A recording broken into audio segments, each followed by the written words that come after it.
শিরিনের চক্রান্তে চ্যাম্পিয়ন হয়ে গেল রায়ান, হেরে গেল পারুল। হ্যাঁ বন্ধুরা, এমনটাই দেখা যাবে। তাই সম্পূর্ণ জানতে ভিডিওটিতে লাইক দিয়ে চ্যানেলটি সাবস্ক্রাইব করে দেখতে থাকুন। গল্পের শুরুতে দেখা যাবে রায়ান পারুলকে বলে, তোকে আমি আজকে কিছুতেই জিততে দেব না, দেখিস। তখন পারুলও একা একা ভাবে যে আমি কি আমার ভালোবাসাকে জেতাবো নাকি আমি জিতবো। তখন পারুল বলে, না, আমি আমি কিছুতেই আমার জায়গা ছাড়বো না, আমাকে আজকে জিততেই হবে। আমার লড়াই আমি করে যাব, শেষ পর্যন্ত আমি লড়াই করে যাব। এই বলেই সেখান থেকে পারুল চলে যায়। ওইদিকে শিরিন এসে সবটা শুনে বলে, পারুল, আজকে আমিও দেখব তুই কি করে জিতিস। আমি আজকে এমন ব্যবস্থা করব না যে তুই কোনো দিনও জিততেও পারবি না। আর তুই রায়ানকে, আমার রায়ানকে ভালোবেসেছিস তাই না? আজকে দেখ, তোর এমন অবস্থা করব যে রায়ান তোকে সারা জীবনের জন্য ভুল বুঝবে। তারপরে দেখা যাবে ওইদিকে গ্র্যান্ড ফাইনাল রাউন্ড শুরু হয়ে গেছে। তখনই রায়ান আর পারুল স্টেজে। তারপরে হোস্ট বলে, আজকের আজকের আমাদের দুইজন ফাইনালিস্ট, এবার এবার শুরু হবে ফাইনাল রাউন্ড। রায়ান আর পারুল চক্রবর্তী, ওদেরকে আবারও 10 মিনিট সময় দেওয়া হবে। সেই 10 মিনিটের মধ্যে নিজেদের টপিক গুলো লিখে নিতে হবে। রায়ান খেলবে শহরের হয়ে আর পারুল খেলবে গ্রামের হয়ে। যাও তোমরা 10 মিনিটের মধ্যে তোমাদের স্ক্রিপ্ট গুলো লিখে নাও, যাও তোমরা। তখনই রায়ান আর পারুল সেখান থেকে স্ক্রিপ্ট লেখার জন্য যেতে থাকে। ওইদিকে দেখা যাবে শিরিন তাড়াতাড়ি করে পারুলের খাতার পেজের নিচে কার্বন পেপার রেখে দেয় আর পারুলের কলমটা পাল্টে একটা অন্য কলম রেখে দেয়, যেটার কালি ভ্যানিশ হয়ে যায়। তারপরে দেখা যাবে সেখানে স্যার চলে আসে, এসেই বলে, এ কি শিরিন, তুমি এখনো যাওনি এখান থেকে? আর তাছাড়া তোমার পার্স কি তুমি খুঁজে পাওনি? আর তুমি ডেস্কে এখানে কি করছো? তখনই শিরিন নিজের পার্সটা উঠিয়ে বলে, স্যার এই তো পেয়ে গেছি। তখনই স্যার বলে, যাও, নিজের পার্স নিজের সামনে রাখবে, বুঝতে পেরেছো? তারপরেই শিরিন বাইরে চলে যায়। ওইদিকে রায়ান আর পারুল ভিতরে চলে আসে। তখন নিজেদের মতো 10 মিনিটের মধ্যে নিজেরা টপিক গুলো লিখে নেয়। তারপরে স্যার বলে, নাও, তোমাদের টাইম আপ, যাও তোমরা যাও। তারপরে পারুল আর রায়ানকে নিয়ে সেখান থেকে স্যার চলে যায়। ওদিকে শিরিন আর অভুদা সেখানে আসে। তারপরে আসলেই শিরিন কার্বন পেপারটা তুলে নেয় আর কার্বন পেপারের নিচে যেই পারুলের লেখাগুলো কপি হয়েছে সেই পেজটাও নিয়ে নেয়। তখনই অর্কপল বলে, কিরে, এটা আবার নিয়ে নিচ্ছিস কেন? তখন শিরিন বলে, আরে এটা দিয়ে তো বাজিমাত করবো, দেখ না আজকে এগুলো দিয়ে কি করি, এবার হবে মজা। এই বলে শিরিন আর অর্কপল প্রতিযোগিতার ওখানে চলে যায়। তারপরে দেখা যাবে রায়ান আর পারুল দুজনেরই প্রতিযোগিতা শুরু হয়ে যায়। তখন হোস্ট বলে, নাও, এবার এবার তোমাদের প্রতিযোগিতা শুরু হলো। তোমরা দুজন দুজনকে কতটুকু টক্কর দিতে পারো দেখছি, তারপরে আমরা পেয়ে যাব আমাদের ফাইনালিস্ট, যে হবে আজকের ব্রাইট মাইন্ড ইউনিভার্সিটির চ্যাম্পিয়ন। তারপর দেখা যাবে রায়ান রায়ান পারুলের উদ্দেশ্যে একটা গান গায়, যা শুনে শিরিনরা খুব প্রশংসা করে আর বলে, রায়ান, তুই হবি আজকের চ্যাম্পিয়ন। তারপরে শিরিন বলে, কিরে পারুল, তোর মুখের ভাষা কি বন্ধ হয়ে গেল নাকি রে? তুই তো দেখছি গানই গাইতে পারছিস না, তুই আজকে পারবি না, তুই হেরে ভূত হবি, বুঝতে পেরেছিস, হেরে যাবি তুই। ওইদিকে গোপাল মল্লারকে বলে, আচ্ছা, ন্যাড়াগোয়ালের মানুষ সবাই সবাই রায়ানকে কত ভালোবাসে, আর রায়ান আমাদের ন্যাড়াগোয়াল সম্পর্কে এরকম কথাগুলো বলতে পারলো?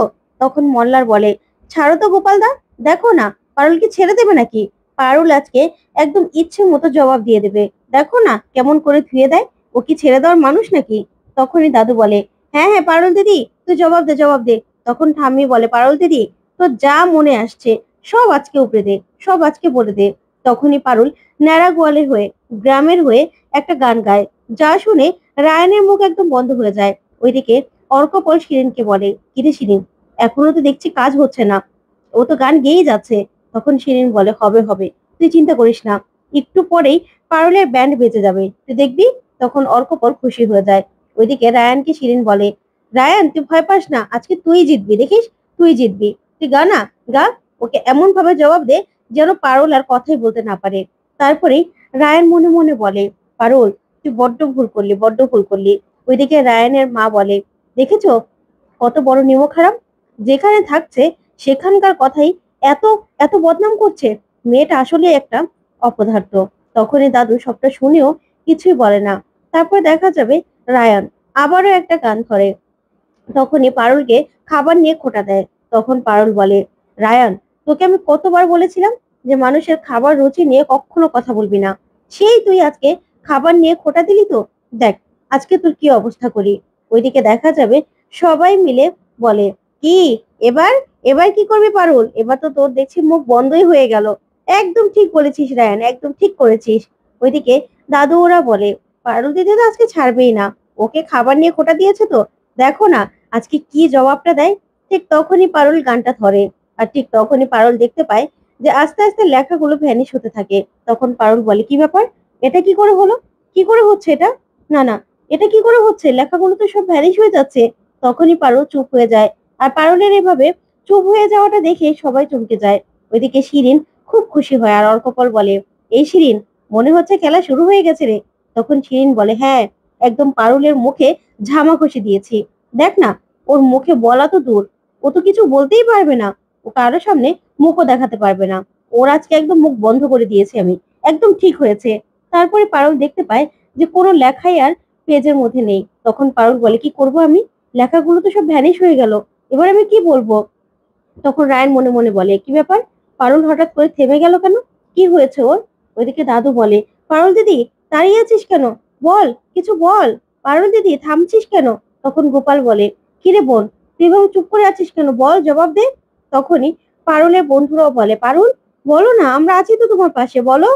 কিন্তু পারুল কি বলবে কিছুই বুঝতে পারে না। তখন পারুল বলে, কি বলবো আমি, আমি কি লিখেছিলাম সেটাও তোমার মনে নেই, কি করব আমি, কি করব, এভাবে লেখাগুলো ভ্যানিশ হয়ে গেল কি করে, আমি তো কিছুই বুঝতে পারছি না, লেখাগুলো তো আমি দেখতেও পাচ্ছি না। তখনই হোস্ট বলে, পারুল তাড়াতাড়ি করে গাও, না হলে যে আমি বেশি সময় দিতে পারছি না, তোমাকে যে গানের লড়াইয়ে টক্কর দিতেই হবে, না হলে যে রায়ান চ্যাম্পিয়ন হয়ে যাবে। পারুল গান গাও। তখন পারুল কি করবে কিছুই বুঝতে পারে না, কিন্তু কিছুতেই গান গাইতে পারছে না, কোনো টপিকই মনে আসছে না। তখন পারুল চুপ করে দাঁড়িয়ে থাকে আর ভাবতে থাকে। ওইদিকে দাদু বলে, কিরে পারুল দিদি, কি হলো, কি হলো। তখন রায়ানের মা বলে, একদম ঠিক হয়েছে, একদম আমার ছেলের সঙ্গে টক্কর দেওয়া কিছুতেই কিছু পারবে না, মুখে একদম ছামা ঘষে গেছে, একদম ভালো হয়েছে, মুখ বন্ধ হয়ে গেছে। আমার ছেলের সঙ্গে পারা কি চারটেখানি কথা নাকি, আমার ছেলের সঙ্গে পারবে কি করে, একদম ভালো হয়েছে। ওইদিকে পারুলের বন্ধুরা বলে, নিশ্চয়ই কোনো একটা সমস্যা হয়েছে, না হলে পারুল তো এভাবে চুপ করার মেয়ে নয়, কি হলো ব্যাপারটা। ওইদিকে গোপাল বলে, নিশ্চয়ই বোনের কোনো সমস্যা হয়েছে, না হলে বোন তো এভাবে চুপ করে থাকার মেয়ে নয়, কি হলো। তখন মল্লার বলে, সেটাও তো বুঝতে পারছি না, কি হলো পারুল, গানটা গাও না পারুল। তখন পারুল কিছুতেই গান গাইতে পারে না। ওইদিকে হোস্ট বলে, পারুল তোমাকে আর আমি সময় দিতে পারছি না, আমি 1 থেকে 3 পর্যন্ত গুনবো, তারপরে আমি ফাইনালের রেজাল্ট বলে দেব। তখনই পারুল মনে মনে দাদুর কথা ভাবতে থাকে যে পারুল দিদি তোকে জিততেই হবে। তখন এই কথাগুলো ভেবেও পারুল কোনো রকম কোনো কুল কিনারা করতে পারে না। তখন পারুল বলে, কি করব আমি, কি করব, আমার আমার উপর নিশ্চয় কোনো চক্রান্ত করা হয়েছে, কি করব আমি তো কিছুই বুঝতে পারছি না, লেখাগুলো এভাবে ভ্যানিশ হয়ে গেল কি করে।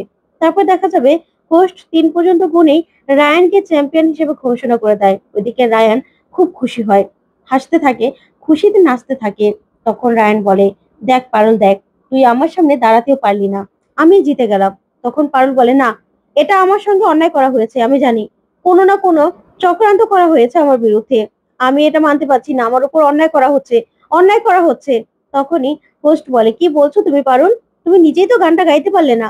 তখন পারুল বলে, দেখুন না, এখানে সাদা কাগজ, আমার লেখাগুলো কেমন ভ্যানিশ হয়ে গেছে, আমি তো কিছু বুঝতে পারছি না, কি করে হলো এটা, কি করে। তখনই হোস্ট বলে, কি বলছো পারুল, তুমি তো লিখেছিলে তাই না, তুমি তো সেই টপিকে গানও গেয়েছিলে, কিন্তু এটা কি করে হলো। তখন পারুল বলে, সেটাই তো বুঝতে পারছি না। তখন রায়ান এই কাণ্ড দেখে অবাক হয়ে যায়। তো বন্ধুরা, আজকের আপডেটটি কেমন লাগলো অবশ্যই কমেন্ট করে জানতে ভুলবেন না। পরবর্তী আপডেট পেতে অবশ্যই চ্যানেলটি সাবস্ক্রাইব করবে। ধন্যবাদ।